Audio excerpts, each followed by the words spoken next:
Hey guys, we have a band. Sometimes we have music on, sometimes we have Hmm. hosts, sometimes we have writers.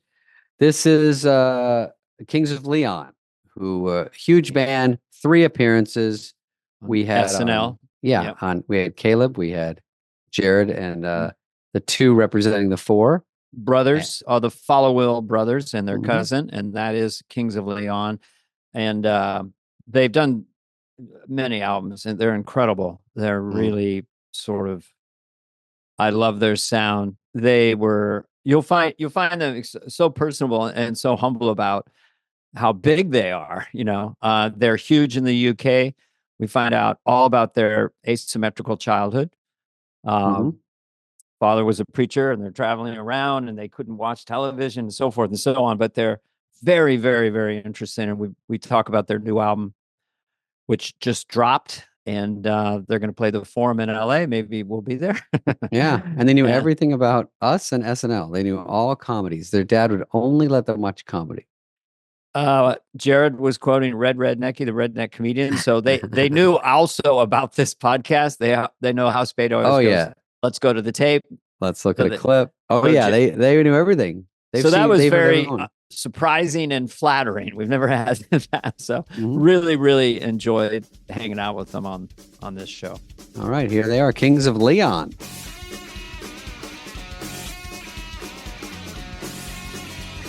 Oh, dude, I'm 3 days away from doing Cameo.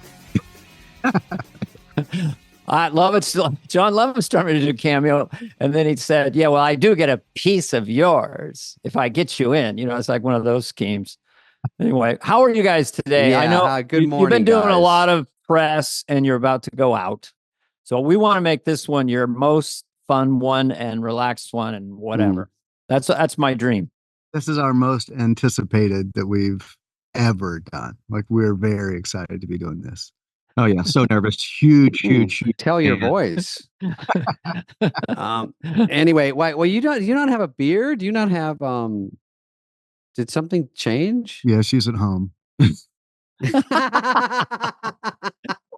That was a good That was one. a good one. By the way, Dane, I have to get this out of the way. I was a little flummoxed because last time I played the Ryman, a couple of these goofballs were maybe going to come down, and then they Hmm. ran to a different show. Is that possible? Is that possible? Yeah, that was well, I was kind of pressured by Nick Swartzen to come. Oh, that's what it was. That fucking idiot. Well, Nick He Swartzen put so much knew that I was pressure. coming. He knew that I was coming to yours, and he gets very jealous. So he's like, "Oh, I hear you're going to." I was like, "All right, I'll." Oh my God. Yeah, he just texted me and I'm like, does he know we're doing this? Because I didn't tell him. And I'm like, I don't want him to go, those guys are my boys. Ask him this stupid shit. I'm like, I'm not doing anything you text me ever. Yeah, don't tell him. He'll get. No, but he's fine. He's like my child that has like learning disabilities. Yeah, he's a sweet, sweet, sweet He's about child. as sweet a human being as they come. There's equal, but no more than Nick. I would He is a say nice he guy, is. but I was so annoyed that night. I go, oh my God, he must have thrown a temper tantrum. I go, Nick's show was like at 6. He does like a Twilight show or something. I'm like, what are you doing? I like that. I like that. Yeah, I do. Oh, do you? Yeah, believe me, I did. I used to do the Mirage with and Dana's done it, and it was a late show. It starts Hated at it. 10. We hate it because love the crowd. Don't get me wrong, we're all fucking spoiled, obviously, all four of us. But when you get those late shows, and I'm trying to. I swear, I always think music can get away with a little more because if you guys have trouble, you can kind of grind it out. And if we don't do well, it's it every 10 seconds when we don't get a laugh. It just keeps reinforcing we're not doing well. Yeah, that's rough. We you notice for sure. I mean, if the crowd's bad, it's brutal up there. But yeah, you're right. We get to kind of just keep chugging along. But we'll turn down. We just turned down a show in Mexico because it doesn't matter if I say it, but like they had us going on stage at 11 p.m. and I looked it up. There's a time change. No thanks. We're like 2 hours behind going on stage at 1 a.m. I would be dead. Well, in It is tough Vegas, to do yeah, a show. Yeah. it's horrible that the show you actually hit the stage at that hotel at like 10:40, everyone's by the pool. It was 117 that week. So the point is, you come out in the audience, there's nothing. They're either past their drinking peak and asleep, or they're just burnt. And for a comedian, it's really hard. It's a tractor pull. You guys just crank it up. Yeah, I'll be driving past like a pub when we're about to play some big place in London at like 5 p.m. and I'll look at like a plumber and I'll be like, if I could trade places just today. Just today. We'll go right back to being rich tomorrow, but just today. That's what I call the beauty of regular people doing regular things. And believe me, we were barely middle class, 5 kids, and you guys have kids now, but regular people doing regular things. I have siblings to do it, and they're really rooted in it. And when you're in show business, isn't there always this kind of little edge to life? I mean, it's just sort of this thing, or what do you call it? How do you guys deal with being who you are?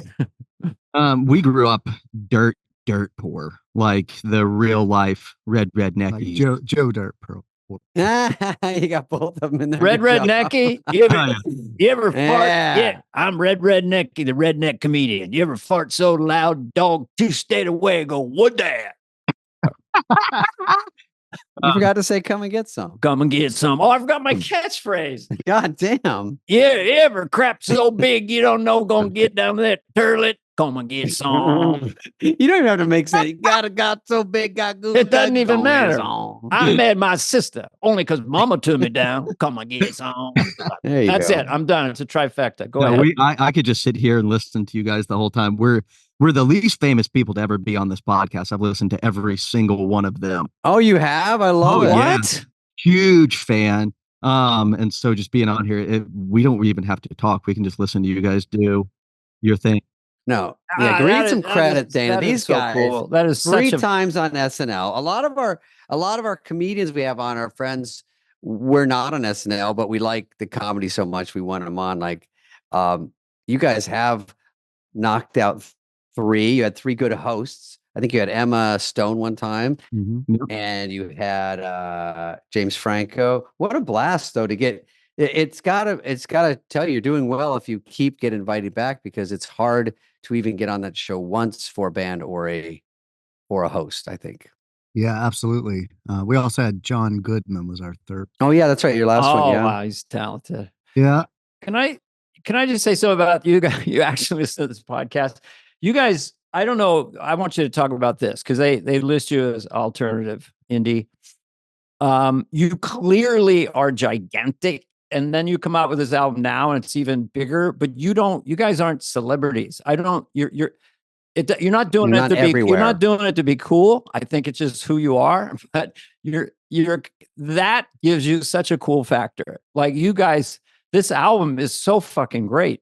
I mean, I listened to it all weekend. I'm not just saying that. If I was just trying to be nice, I'd go, some really good stuff on there, but, so anyway, I think that you guys are humble, about it, but the music's there, man. I mean, I played it for my wife, and she wasn't familiar, and she was just knocked out. So anyway, that's all I got. See you later. Thank you so much. Yeah. See you later. Keep going. Okay, Ballerina Radio. Okay, do that. Do the creativity to keep that in there. We're some of the phrasing kind of Peter Gabriel-y. We're stealing that from you, right? What the do? Yeah, wasn't that Opportunity Knocks? Is that where you're doing like that? Oh no, don't say that. Oh no. Oh, wait a minute. Oh, there's a little earthquake. Oh no, a quake. No. When I go, I decide to uncancel myself. So I do every accent again. So it doesn't matter. That's amazing. It's back. Yeah, we grew up on that stuff, man. We were kids. Like you guys are such big influences on our childhood. That's why Saturday Night Live was so huge for us, because our dad was a preacher and we couldn't watch movies or television or anything like that, but he was obsessed with Saturday Night Live. So every once in a while, that's crazy. Yeah, that's weird. He would be. So we get to watch that stuff. And I remember being a kid and watching, Chopping Broccoli and all that stuff and all your movies. The only thing he would sneak in were comedies. So we did see, that, and He's Oh, playing good. Trapped in Paradise, and Oh, obviously, Trapped in Paradise is huge. oh yeah, and obviously, We'll get to you later. You guys are Tommy boy. ridiculous. You guys are That's blowing my minds. No one has mentioned Trapped in Paradise. Really? it's amazing. Wow, Trapped in Paradise. That's it. Every year Christmas, that's like one of the Christmas movies that's in the There's As a there's a punishment, big our story dad. about it, but I was doing my manager at the time and Mickey Rourke. That was who Alvin was. Oh, the combo. Yeah, that's right. Yeah. Thank you for my bestest sweater. Yeah. That The was best sweater. You guys pay attention. It's like, Yeah. because you also as a band and all the stuff you're doing. I mean, you love specifics. When people say, "I love this part" or this lyric, I wrote down one that I really like. This is from Actual Daydreaming, your new album. Sounds like I could use a beating. I'm warming to the feeling. Yeah. There you go. That's just such a great line. Yeah, actually it's I kind of wrote those lyrics. My wife had left town. She was going to Fashion Week. Yeah. Oh. You know, Oh. like everyone's wives do. she's a waitress. It's a big season up there. It is. Bottle service. Yeah. Trying to make her jealous of life at home. And so I kind of like started talking about like home, it's nice and warm, relationships are forming, things are getting fixed. I start saying all this stuff to kind of make her jealous. But in the chorus, I kind of wrap it up by saying I could use a beating because it's all bullshit. But Well, Oh, the it's whole from is her. great into some of the parts with lyrics, like there's maybe your meaning, there's how people are affected by them in the moment, and then there's just sort of a feeling. The power of words is which people were asking me about it. And I said, when I went to the Lincoln Memorial and I saw the Gettysburg Address and it was 100 feet high, and it brought me to tears. So I think the written word is so timeless, really, and great lyrics just stick with people. You don't know how they're digesting your songs in any given moment. yeah, that's awesome. For me, a lot of times the meaning of the song, I don't necessarily want to tell you because people take it and make it something so much greater. And I'm like, oh, Yeah. I'm like, This is about me going to Jack in the Box. And you're like, oh. Well, like chopping broccoli, she's a lady I know. If I didn't know her, she'd be the lady I didn't know. And my lady went Yeah, downtown mysterious. and she bought some broccoli and she brought it home. And she's chopping broccoli. I can't explain what I was thinking when I No, wrote that. there's a lot going on in there. the 50s, that would have been a huge hit. Like, massive. Very simple. Yeah. I in the have a 50s. cat at home. His name's Coco. And like I give him all these nicknames and Mocha Choca Latte, all this stuff. Well, anyways, he's gotten down to where I just call him Mocha Lee for some reason. But every Perfect. day I walk in, I sing Chopping Mocha Lee. Ah. It's kind of I have a quick question. I drifted off when you said you wrote the Gettysburg Address, but when that was A.B. Lincoln, or oh, okay. yeah. But I want you to walk me through a little bit of you guys have obviously done well, and the question is something about like how long does it take to get ahead because you've been very successful. But if you're a regular band, and I always hear about these record contracts, is it true that we don't have to say specific companies, but is it a general a rule that they have sort of they give you money, but you sort of give it back, and it's very hard to get ahead money wise, even if you do pretty well? Yes. Yeah, I think it's probably similar in the comedy world that you make all of your money from playing shows, basically. But yeah, they give you money up front, and then you just have to recoup that on sales. And so if you don't recoup it, I don't know. We really don't even ask questions. That's why we're all broke. Does it roll to the next one? I heard I have a whole chart behind me. But that's what I heard. And if you lose it, then you owe a little more the next time. Yeah. Well, before we got a record deal, we got a lawyer. So we kind of smart. We were ahead of that. But we also signed our record deal right before the new record deal policies came in. Nowadays, you don't get anything. They come take your merch, they take touring, your children, they take everything.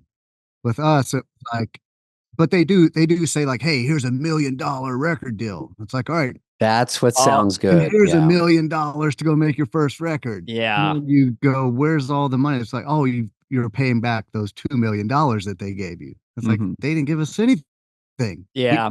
You just basically just kind of kicked the can down the road a little bit.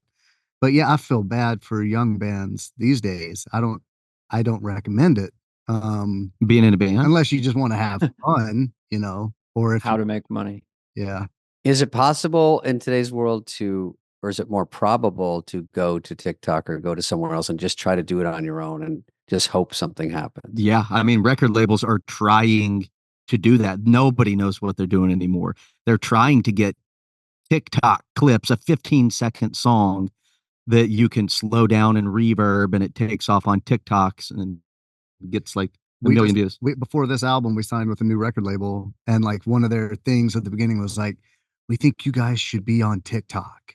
And we're like, "Isn't it a little late? Like, we should TikTok." So we started at TikTok, started Awesome. get a little team going, and then like right before the music came out, they're like, "Oh yeah, that you can't put your music on it." And we're like, "What do you mean?" Oh no. Like, What do you "Oh mean? yeah, they're cutting down." So like, No, Universal we're like, had a "So you just lawsuit. want us to like show us cooking at the house and shit?" Like, Oh, no music. That's kind of our thing. We can use other people's yeah. music who are not signed to Universal. So we got a lot of other bands pretty famous. Oh my God, you can lay in other stuff. Mhm. You know, that happened because I'm on TikTok, sadly, and I was putting a song underneath and they took it out later, right, Heather? They took some song out.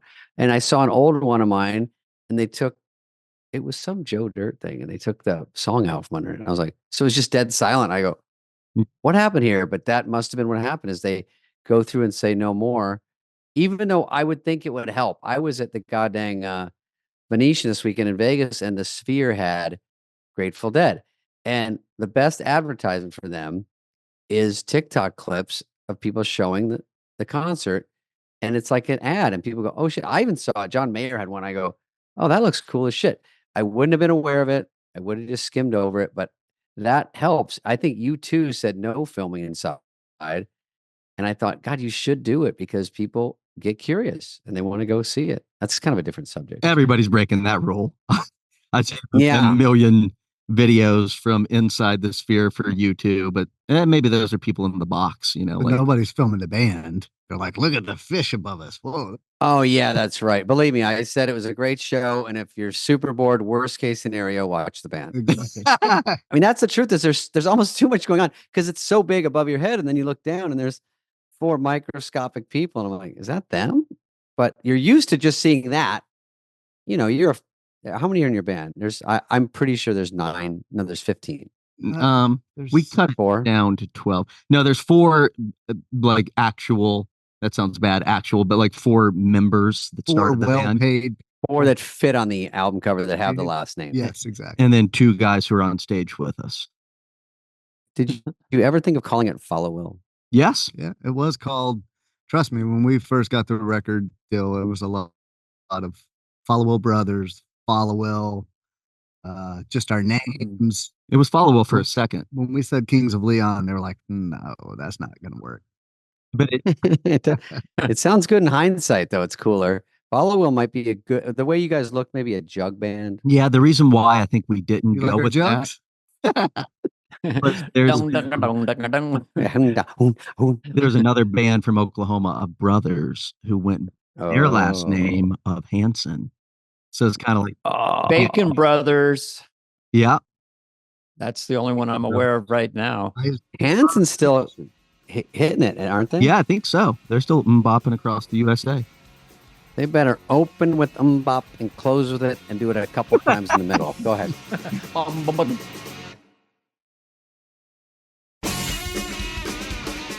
Have either of you ever gotten the other one in a headlock right before or right after the show? Probably. It's been a lot of fun. Brother stuff. Yeah. We've had fights. I don't know if it was right before a show. Nothing playfully. Definitely after. Only angrily. We've had fist fights after shows before. Because I had brothers on camera. I had my last fist fight with my brother Scott, probably at 22, full blown fist fight. Wow. But we laid the arms down after that. But that's the thing I'm curious about. You know, your cousin and the brothers out there together, and I don't know, it's a lot of together. You guys must have a lot of simpatico Yeah, personality traits. we don't fight at all anymore, but we did for a while. There were a few really big fun ones. Yeah, we gave it up about 6 months back. Yeah, it's not all the Partridge Family, I'm sure. I mean, you're on a bus, you're stuffed together, you're in backstage, and I've done it with friends, and you're just together all the time, of course, and your family. So, uh, I'm sure it can lead to, and also you pepper in fame, money, feeling important. I'm not saying that's just you guys, that's me, that's anybody that goes through any sort of stuff like that. You definitely get a little different if you don't check yourself, and it's just hard to keep everything cool because the greater good is to keep the band together and keep everyone happy and just we're lucky here. Let's just keep it going. Yeah, and you're also kind of sharing a high that no one understands. So even like after the tour, when you get back home, obviously I don't want to compare it to like what happens with military, but like when you come home, it's kind of like you look at your family and you're like, you don't get it. Like it takes like a minute to go like, oh yeah, I take out the trash. I'm the one that, I you don't. have Yeah. to like put yourself back into reality. Reality. Well, Yeah. I'm sure your family and your wives know about it, but the illusion of show business, your job is when you guys come out there, you're having a blast, you're fluffed and folded, you're in tune, and you're kicking ass. And there's so Yeah. much that goes into it that, people would think I was on vacation. I'd say, well, I'm playing Chicago. Did you see the city? Did you go everywhere? No, I was in my hotel room, resting, prepping, going over my act, Yeah. So it's fine. It's not a complaint, but it is a show, and you want people to think you just showed up and just kicked ass. Yeah, yeah. You get people who also think that you're on vacation too, and so like they'll come like, "Hey, man, you're playing Cincinnati. I'm going to come to that show." Like you can definitely come, but I promise you, I'm going to be asleep by 10. Like, Yeah. I'm gonna. You got to save yourself for the next night or next 50 nights. Yeah, totally. Especially with the amount of vodka we're drinking. The people get mad if you're not ready because anywhere I go and they're like, okay, first of all, I know a great restaurant. I'm like, I'm gonna eat early and get to the show. I can't and I can't get all wasted and I can't do this. And they're like, what a fucking drag, dude. I'm gonna do a little show and tell with Who my are buddies. these friends? They're not really friends. I They're played just Anaheim. We're contest gonna hit winners. Disneyland at 10 a.m. Yeah, We're gonna exactly. do the They go, Matterhorn around 9. When do you go on, man? You can run right it's after. about 2 hours out of town, but you definitely have to check out this barbecue spot. I'm like, well, Dude, Splash Mountain, man. We're gonna hit it 10 times. When's your show? you might go to the show soaking wet. It's worth it. You got to do You're it. going to be It's already done. scalded, but Now, what about you guys doing a Kings of Leon tequila? Because the celebs are Yeah, all where is doing it? that. we did a killer bourbon. No, You did? it's a rye. Well, we did a bourbon and a rye. We did like a 18-year bourbon, 5 and 9-year rye. They were real like small amount of them. You didn't hear about it because it was super, super small and they sold out really quick. Yeah, unlike Mhm. other people, we did it for no money. We did. Good job. I'm just joking. We got Good job. behind. Church Lady Chardonnay may be coming down the pike. Come on. God, I would drink that. That's amazing. my kind of communion right there. How did your dad take to that character? Because religious people I know, and I have a very, very Irish Catholic mother-in-law and Baptists, they all loved it. I was kind of surprised, but It was a hit. Well, see, we didn't have television, so SNL that we watched was like go to the video store and come back with the best of Dana, Oh, okay. of this guy, the best of that. yeah. So we would go on like a full Dana Carvey stretch, and we would, have all the things. And then you go to the next one and have all the things. So Hmm.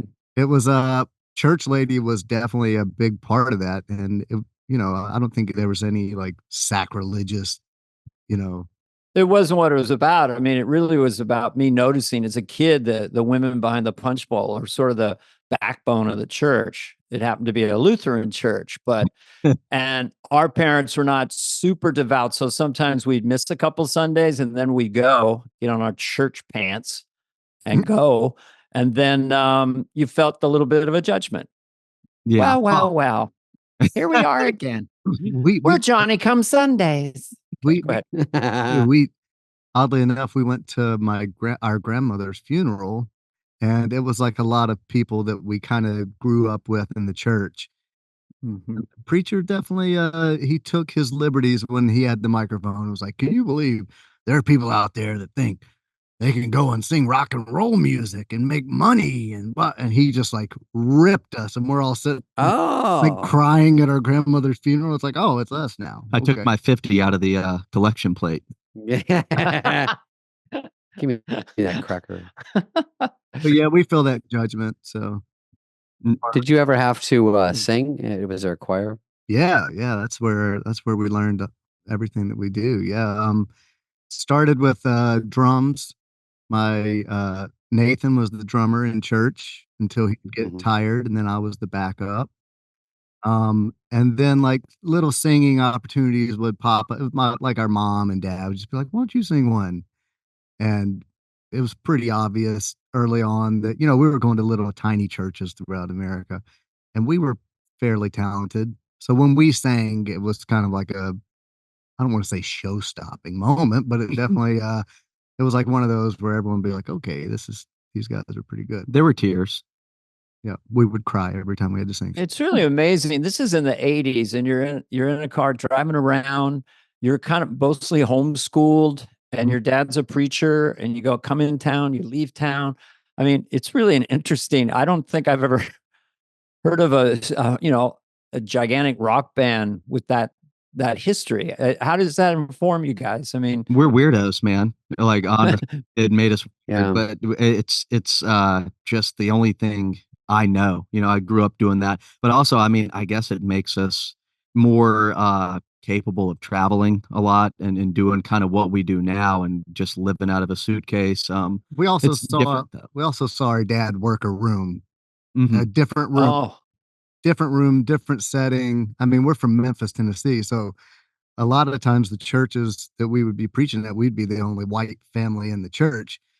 Like he cool. would be working that room, and then the next week we'd be in Oklahoma with like all these straight laced, and then he'd be working that room. And so like you'd see kind of like sometimes you got to bring a little different juice to this thing and to that thing. So now I feel like that's the one thing that I still kind of take from it and go like, okay, this is tonight we got to lean into this. We're playing Sex on Fire tonight at least one time. Yeah. Yeah. The crowd's not here for the B sides. Yeah. Yeah, and I do think that. Oh, sorry, just the influence of that. Like Sam Kinison famously kind of fashioned himself his stand-up style after preachers. And the thing going over a lot of your music this weekend, it's a lot of it's just really emotional. Not even sure why. It's not always a blues song, but all of it has an emotional tilt to it. And I don't know if that's just your talent or what it's affecting. The Yeah, chord changes, the minor changes, the breaking it down, the vocal rhythm. I don't know. It's just emotional. yeah. Musically, obviously you're always evolving and you're always trying to learn something new and then show it off. And sometimes you're not Mhm. your skill level isn't good enough to where you should be trying to show it off just yet. You just got to work on it a little bit. But as far as like the emotional undertone of everything, I do think that also comes from us traveling our whole lives. And from a very early age, we realized that if we made a friend, we were going to have to say goodbye and probably never see them again because we were always on the move. So you kind of Mm. start to have this like hardened thing, which also made our relationship, our bond so strong because it's like we're the only people that we're going to know forever. Like we're not going Mm. to have those high school friends that we can call up and be like, hey, let's go get a beer. Mm. Let's go. So I think there's always that, thing in the song that's you're not asking for love, but you're just kind of like trying to be like, "Hey, I'm over here," that kind of thing. And I think the minimalism, the bass lines and sometimes the guitar solo refrains, the main melody. I mean, I just always love that sound, when the band's really playing just together. I mean, obviously nobody's going off on a flight of fancy. It's one, I mean, you're a collective sound and it's very affecting. Thank you. Yeah, we all learned to play together, really. I mean, I'd never played bass before the band and had a month to learn before we did the first EP. Matt was Mhm. decent. Nathan played drums in church, but wasn't necessarily a real drummer. Caleb could always sing well. I bought my guitar the same day he bought his bass, and we had gone to New York and met with the record label that we ended up signing with, and they gave us a Led Zeppelin box set. And full disclosure, We hated it. No, I'm kidding. we didn't even know Led Zeppelin at the time, and this is Wow. like not that long ago. But it was like, Mhm. all right, well, let's try to play like these guys. We didn't realize they were so amazing. But like me and Jared, I had my guitar, he had his bass, and we're listening to Led Zeppelin, and that's how we're kind of coming up with stuff. And obviously our skill level was not there, but we just kind of along the way, it's like whatever we learned, it's like, all right, well, let's make a song about this, and then the next thing is like, well, let's make one about this. Mm-hmm. That's hysterical. Learning to Led Zeppelin and not knowing. So you weren't as good as Jimmy Page. or John Bonham, or one of the most.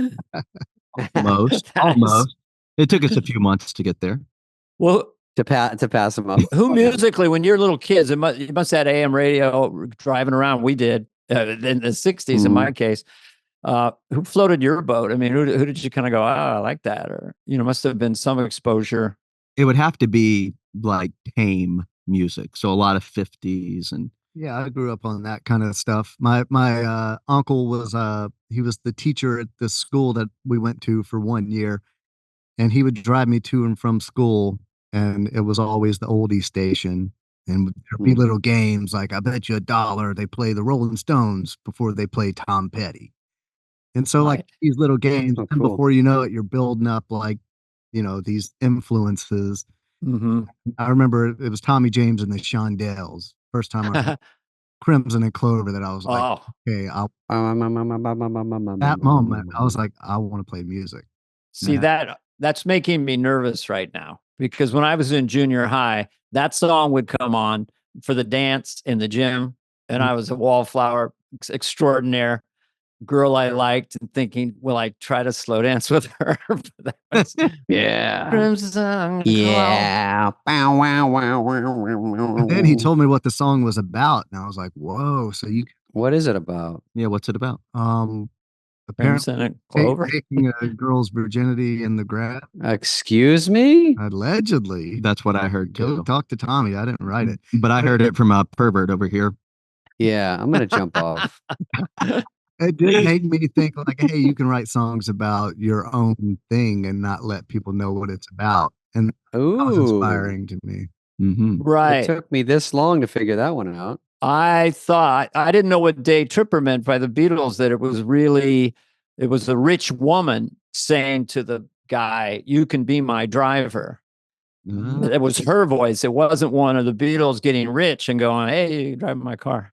Well, it wasn't Drive My Car, or was it Day Tripper? Oh, Baby, Drive My Car. Drive My Car is secretly that. But anyway, there's so much you could do in rock and lyrics and stuff. Do you guys want to talk about some of your songs on your album, or Kid Harpoon? We can. We want to talk about Saturday Night Live. Yeah, we've been homework. I've been watching Spade in America all morning on YouTube.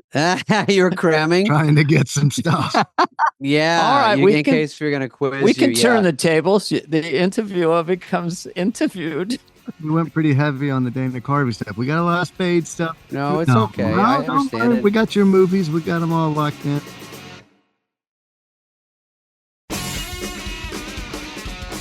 When you did SNL, was it fun to, I guess, first time, were you 2008, maybe it says? So were there people there that you knew or you weren't as familiar with? So you kind of just get thrown into SNL when you're the music. And do you get to have any fun? Nerve City. At that point in our career, it didn't matter what we were doing. We were going to have fun with it and probably be a little bit irresponsible. But SNL, like I say, it meant so much to us. When I was a kid, all I wanted was to be on SNL. I'd never imagined to be playing music, but like it was like SNL, that was the thing. Yeah. The first time we got the call, it's like, hey, they want you on Saturday Night Live. Oh my God. And we were just like, no, what? What was the song that you led with? Was that Use Somebody or was it Well, I think we did Sex on Fire and Use Somebody. And on Oh, you did them both. Holy shit. Oh, Same yeah. album. Same album. I think Sex on Fire, I think it was that one. I messed up so bad in Dress that we almost had to stop playing, but they just kept going. Oh man. And I just remember going backstage and I was like, I swear to God, that won't happen. That's not going to happen live. Was it Nerves? Oh, yeah. And I took a shot of tequila and Caleb looked at me and was like, hey, don't get too cocky. And I was like, not, I swear to God, it won't happen. And then we played and it went over decently. And then we were at the after party, baby. Does it show a bump when you do those? Does Back then, yeah. 2008, I'm What- sure. The bump, is that like the lead, like the picture of it? Is that? That's like the, more no, does it show a CDs. bump in your sales? I'm sure we don't they don't tell us that stuff. I mean, to be Or honest, did you do a bump? Is that what you were thinking? that's what got me through. at that point, first of all, we had 3 albums out that had all Mhm. done decent, Mhm. big in the UK and Europe, and then we'd come home and it wasn't like kind of doing the same thing here. You're like, hey, we're back. Yeah, exactly. Hey, Mom. Anything? Yeah. But SNL, we had Sex on Fire, Use Somebody, so things were cooking with gas. At that point, we didn't realize if it was like a big thing, or we assumed every song was going to be that big after that. And then, Nope. when we got invited back to SNL the next 2 times, I feel like we were like, oh yeah, this is fun. But then we realized like, oh, that was kind of special, that first one. Yeah, it could have been the last one. Have we met Lorne before the first time? Mm-hmm. Yeah, I think that's probably how we got on because we had always wanted to be on there. And then we played a private party in St. Bart. And before Oh, funny. before the show, we were on a big boat and it was a party, a big art dealer or something like that. And celebrities galore. All we wanted to talk to was Lauren. We're like, oh my. Of course. You're like, then we all found ourselves on a rocket ship. And it was a pretty major party. So you'll come on the show. And whenever you want. There'll be a rehearsal on Thursday. Let's see, it was us and him and Penny Marshall. She was on there. Oh. Yeah, that sounds about right. Just remember Lauren, like we were talking about, I think we brought up Three Amigos or something. We were telling him that whole spiel about how like he was probably asked us about our childhood because he had heard about it. We were like, we couldn't watch stuff, but our dad would sneak in videos every once in a while. He pointed to like a little cluster of lights on a rock somewhere, and he's like, yes, me and Steve, we wrote Three Amigos right there. And he was I love it. I love we it. wrote My Little Buttercup in like 30 minutes or something. We were like, what? We didn't even know Oh he my wrote God. it. We were just talking about like movies that he was involved with, had no idea he wrote it. And then the best Fucking- Lauren ever, he said, yeah, Steve is one of the funniest humans on the planet. When Steve drinks vodka, I think he is the funniest human on the planet. Right. That's a great one. He did That's a break great it down. one. If Steve has, if he goes to the third drink, then this person comes out just like just really funny. He moves to number 1 out of 900. Yes. Oh, the 900. They know 900. You know all of yeah. our stuff. Good Lord, I'm true. running out of shtick. We're out of tricks. When we talk about Did you? Well, let me ask if they saw the Beatles. Is that intriguing to watch the Beatles put together those albums on Apple TV? Did you, you mean see Let any of It that? Be the documentary? Yeah. Yeah, this is so embarrassing, but I didn't see it. I mean, It's just. I think you guys would love it. I know think I it's just would. cool. I've seen clips of it, and it's mind blowing the access that they have. I think. I mean, as far as Oh yeah, it's just wall to wall. And it's just sitting around this footage, and you go to see them come up with a song and not get it the way you hear it, and they're like, it's faster, it's slower, or they can't get a line, and you're going, oh my God, I could tell you, this is how you do it. This is the best way. But then you see how it could be so many different ways, and you see how any band is sitting there, and one person in the band could say, I think this should be slower. Yeah. Remember when Revolution came out slower? You're gonna have and you go, that could have been the single. Totally. Yep. and someone won that battle and said, no, the faster, that must happen all the But time. any interpretation of those songs probably would have been amazing and A incredible. monster. If they did it fast or slow or, different keys. And whenever you start writing something like together, it's always like the one little thing that someone does, and you're like, I don't know, man. I have my heart set on this, and you kind of go like, all right, let's compromise and we do that, and then that ends up being the greatest compromise, or you end up going like, see, told you. Oh, it's so tough. It doesn't work. That's the thing. I mean, with comedians, normally we're sitting around writing with your peers, basically, or David or whoever. And then there's usually an agreement when the idea comes up. Oh, okay, that's what we're doing. And I just wonder when you guys finish, let's just take Sex on Fire, because it's this, this thing. It's its own ecosystem. Such a brilliant piece of music. And you kind of get the rough draft or 99% finish. You go back in the control booth. You're all in there, right? And you hear it for the first time, or there's a sense, did you get chills? Did you just go, okay, was everyone going, this is a great song, or did you have disagreements? No, I didn't even want it to go on the album. I thought I love it. I take back everything I just said. He voted for B-side on that one. Yeah, but it was it was doing its thing. The song was coming. I had written some lyrics. I said the Sex on Fire thing, and a lot of times it's kind of just like a little throwaway, and you don't know it's going to stick.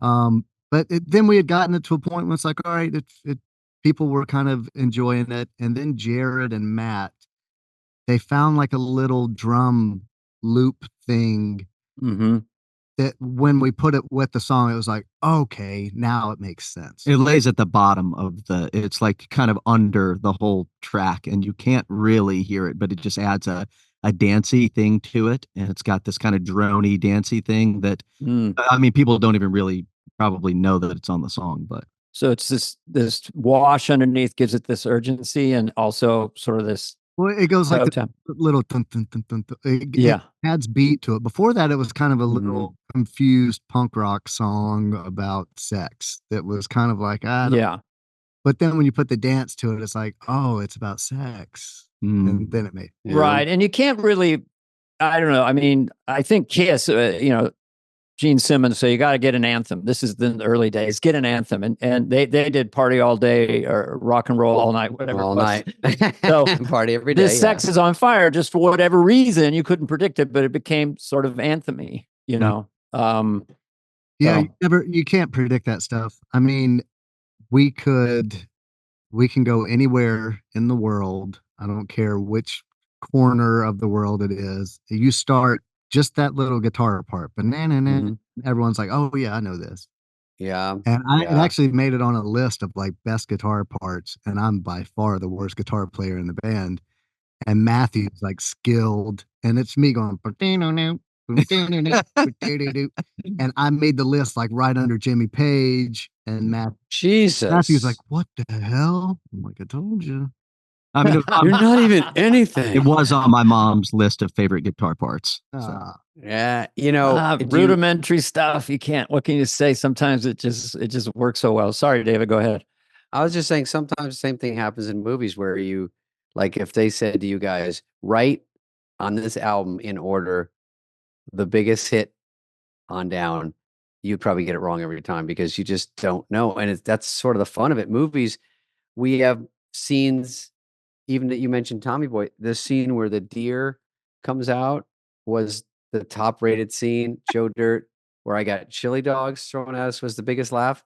And then when the movie's out for 10 years, you go, those aren't the ones you hear about every time. It's throwaway jokes or it's something else or quirky. So you really can't figure it out. Yeah, it's very hard to figure music, any of that stuff out. Totally. And the worst thing you can ever do is think that you figured it out.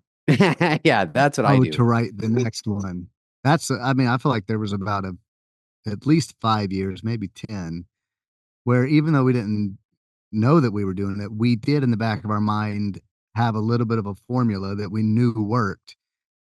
But when you try to recreate it, it's missing something from the formula. And so it just sounds can't half-assed. That's what I was going to ask you about. It says, can we please have fun? No question mark or anything.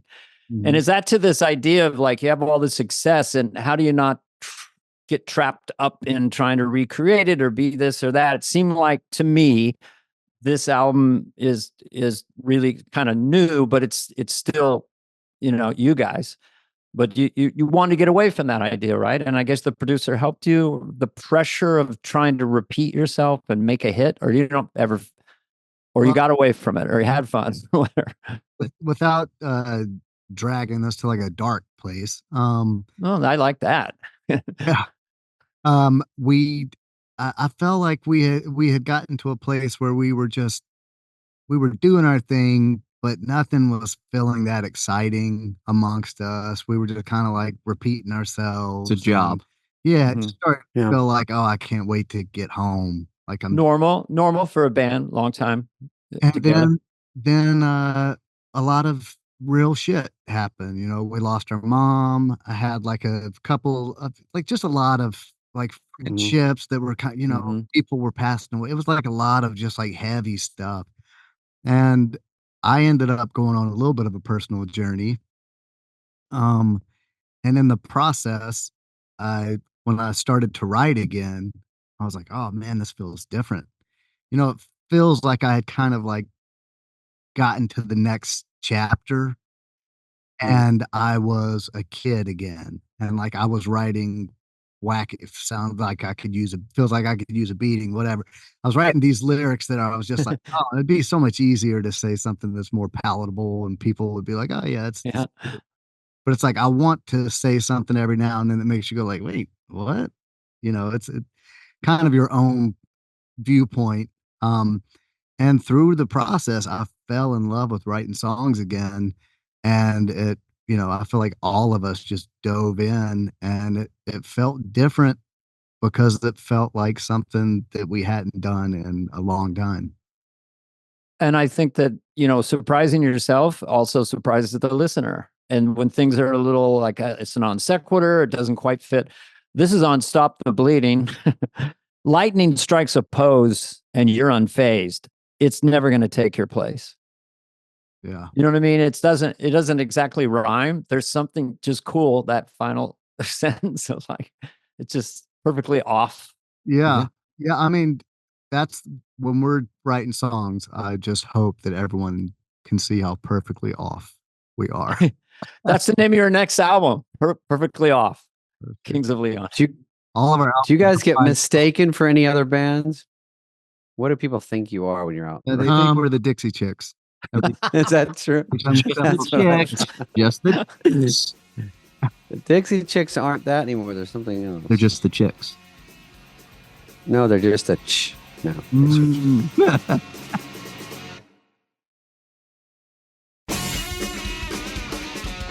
Okay, real quickly, because I have a question. Oh, first, one other question is, are the MTV Awards, I don't know this, do you still do a video for every song anymore, or is that way gone? You kind of do. Now the record labels will have you do things called visualizers, which is just like a really cheap music video. So you don't have to like, there's definitely no like huge budget $1 million videos, but they just want something to pass around. Yeah. Just something visual to get out there. Mm-hmm. I like those on YouTube where you see bubbles and you see the lyrics. Yeah. I just enjoy that. Well, we actually, because we were so proud of the album that we made, and so unsure of how it's going to get out there these days with everything kind of being a mess, we took it upon ourselves to make music videos for all of the songs. So we kind of did them all like here in Nashville in the studio, and they're visualizers, but there's more to them. So we'll slowly start putting them out. But I think we have some like really great stuff that's going to add to the music, but also kind of make people like us a little more. Well, go ahead. Let's go. Sorry. He's using all your things. What did you just say? Sorry. I said, let's go to a clip. That's David. The thrill will be for you guys, since this album was out last week. And then, by the way, for people who are not familiar, you guys have always been huge in the UK, and your album is already #1 in the UK. Number one, number two. Who's counting? So Taylor. when you go out to Mhm. Hyde Park, there's gonna be some time for the album to matriculate out, and then you're gonna do split screen or something, and the crowd's gonna go crazy. I assume for comedians, when something new lands and works, that's a really big high, Mhm. and that's gonna 100%. happen to you guys because that's how good these songs are. Yeah. Thanks. That's something that we haven't anticipated in a while. Just like you can feel it, like we can feel how this album's being received, and I Mhm. keep telling the guys, I'm like, dude, this is gonna be a sing along tour. I can feel it. I Mhm. Love I it. have a Yep. feeling we're gonna start a song, and I'm not gonna have to finish it, you know.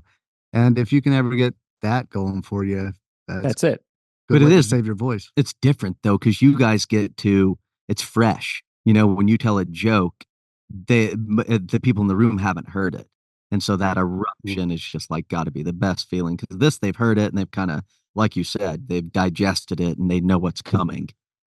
That's But they get excited when you start it. That's got to be a fun feeling when you start one they like and they all go, this one. Well, when I like a song, I fall in love with the song or something. I want to Yeah. hear it a lot, you know.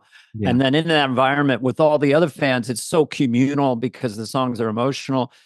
And so you guys are going to kick in, and then they're going to see these other people love this song, you know, these strangers around them. It's we're very, just gonna argue about who has the better job. No, you Concerts are still fun though for you guys. But you know, when we do jokes at work and it's new, like you said, new song, it's really nothing more fun than still being able to crack a code to get something that works because there's a million songs out there. There's a million comedians and jokes. Mhm. So if you can think of a new way to basically do the same thing and it works, it's a blast. yeah, I've got a lot of new things that it depends on the room. They, you know, you hatch them in a small room, like I'm talking like 80 seats, you know, and they're like little weird sketches. And then you go out to 2,000 seats and it's different, but there is no greater feeling. And I have the good fortune to have some things they want to hear. I mean, they're going to want to hear Church Lady. They're going to want to hear Chopped Broccoli. They're going to want to hear from Garth, Hans and Franz. So it's a good problem to have, but then Hear it's from real. Garth. They're going to hear, they want to hear from What him. does Garth have to catch up? I That feel catch him up? funny, like when I used to climb the rope in gym class. I put my lighter on my balls. the first Go time ahead. the first time I ever fell down from laughing was Wayne's World 2 Laundromat. First of all, you got me. You had me on the Tuned out. ropes with the I like 'em teeny and toasty, but then the uppercut of the tiny tidy whities. I flipped Yeah. back in my chair, fell onto my back. I don't think I've ever laughed that hard up to that Love point. it. It was, I knew when I got the prop, you know, and I was a grown man, and these little tiny underwear had shrunk in the dryer, Dave. I don't know if you saw the movie. I like tiny. So yeah. You guys Yeah. are making He my was- day. Well, Jeez, one this is thing- my favorite podcast ever. I want to go back before we get off this. We're talking Yeah. new songs and stuff like that. When something that David that you do with your stand up, and I see other comedians kind of be able to pull it off. It seems like you're telling the joke for the first time because you're kind of like half of it you're telling, but then you're kind of under your voice, like kind of Yeah. is this a thought? Is it a Absolutely. thing? And it's like how you are able to do that multiple times and still be believable. Sell That's it. like, he's just, I'm his buddy. He's telling me a funny anecdote, you know? Right. Finally, a good question. Well, the thing about me that's great, Danny, you might want to tune out for a second. I could talk about David's brilliance all day long. But you do it first. No, I just I do like I appreciate that you like that sort of style.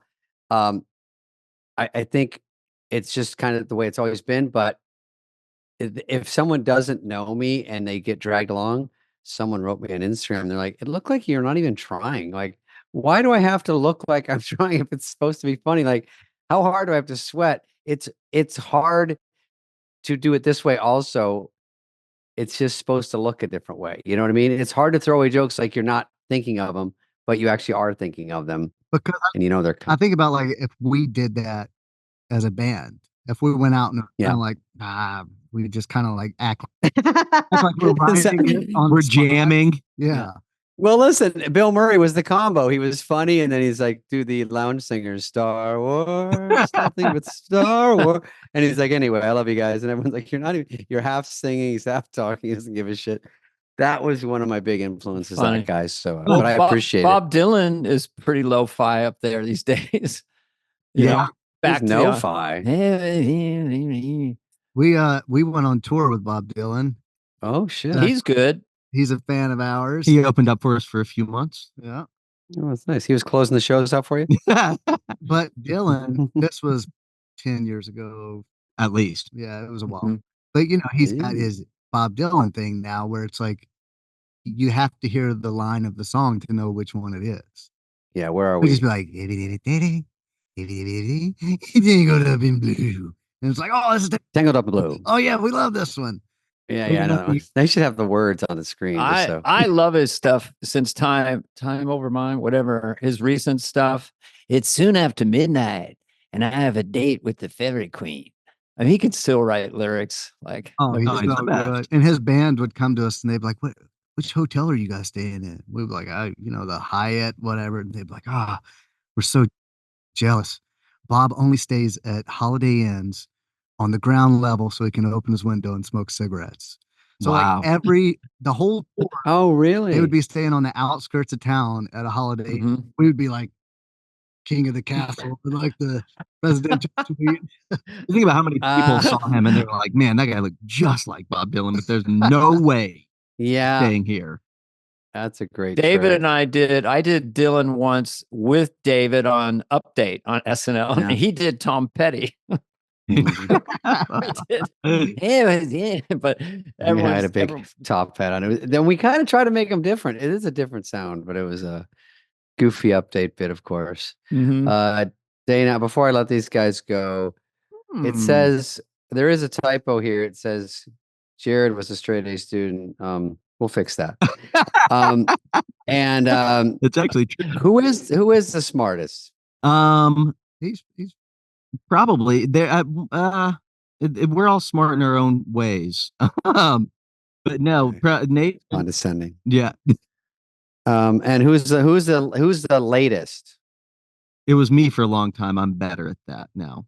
Okay. I found out it's very annoying. And now I'm very punctual, and I get livid when people are very late. See? Dinners and Now stuff. the I'm like, no, it's pupil has become the teacher. yeah. I'll text them like a photo of the menu, and I'm like, I'm ordering for you. Yeah, I love when people order 6:03. me. 6:03. Hey, being on time is an hour and a half late. Oh yeah. Okay, that's my two heavy questions, Dana. Anything to wrap it up? AI gonna write your next album. They already did. Oh, oops. Whoa! I'm not supposed to say. Whoops. Oops. No, I hope not, man. You hope they don't get good enough to where we're Oh shit. think you- obsolete. I doubt it. though. no, I think you will always have you'll be able to have that little bit of a distance between reality and you'll go like, oh, it's missing that little thing, hopefully. But Yeah. who knows? If robots are less of nerds than we are, then we should quit anyway. Yeah, I know. I wonder if robots might be too nerdy. Yeah. I saw a Joe Rogan clip this morning and it was AI and it wasn't him talking, but it was with his voice. Oh my It god. didn't say it. And I'm like, we got about 4 months left before the whole thing collapses. I mean, Was it it funny was kind of weird. or was it like selling deer? No, it was more statement-y, but it was believable. Well, Was you're- it a digital sure. copy visually as well, or just as Yeah, it was him at the podcast. Oh. He's talking about the Jake Paul Tyson fight. Oh, And I'm like, this sounds weird. And it wasn't off his, his Instagram. So I'm like, your story fishy. your story about the teacher that on one of y'all's shows that someone like Oh yeah. used his voice to say that he said some bad stuff. and Like he got the superintendent right. in trouble. Oh, that's another scary that thing. Yeah. terrified me. They took his voice, put it in AI, and Right. said he said something racial and got him yes. fired. But Yeah. what if like something resurfaces and you actually said it, and maybe we can blame it on? Now people can get out of it and say, Yeah, that's definitely. I mean, AI. honestly, almost nothing's believable both ways. Yeah, it could help. Because you might say that. Yeah. Unless they say Bob Dylan was at a Holiday Inn, they go, no, that one's real. And he stayed on the first floor. Hey, would you like a Chesterfield? My problem is everyone believes it's me because I look exactly the same. Like, look at this idiot. He's at our hotel. You look I don't like the exactly like hotels. Bob Dylan. Yeah, I do. I look like Tom Petty. Look. You need that. Rude. Okay. Paul McCartney called me before the Zoom and asked for backstage pass at Hyde Park, and I didn't know what to say to him. No problem. He's got it.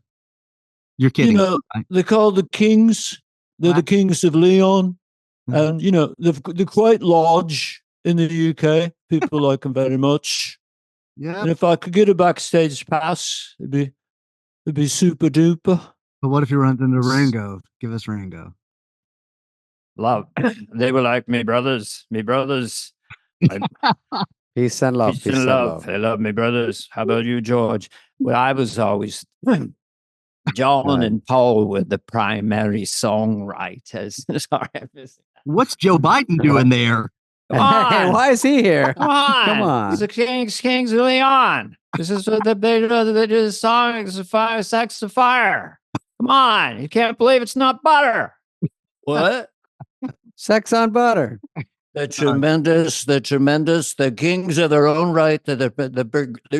Sorry. Donald Trump just walked in? Donald Trump is a huge fan. I talked to him too. I'm just trying to make these guys laugh because they. What if Paul McCartney, they give him tickets and they show up and it's Schwartz and going, dude, Dude, I have a show at 4:30. Come to Dude. my show. no, cruise by. Fuck Spade. We're playing the Forum in 3 months, so we can kick Swartzen off the. Oh, you're out here? Put you Welcome to guys on that. the list and Yeah. bump Swartzen. We'll come to that, and then on the encore, we'll do chop and broccoli. You guys have a keyboard there? Yes. Yeah, we got keyboards. And we I've can already keep- got myself on stage. It's amazing. We can cover the theme song too. Bow down, down, down, down. We can do. Yeah, you guys play Yeah. backups to chop and broccoli. So, Okay, all right, guys, get thank on you to very your. much. You're going on another Zoom next, or you Yeah. off?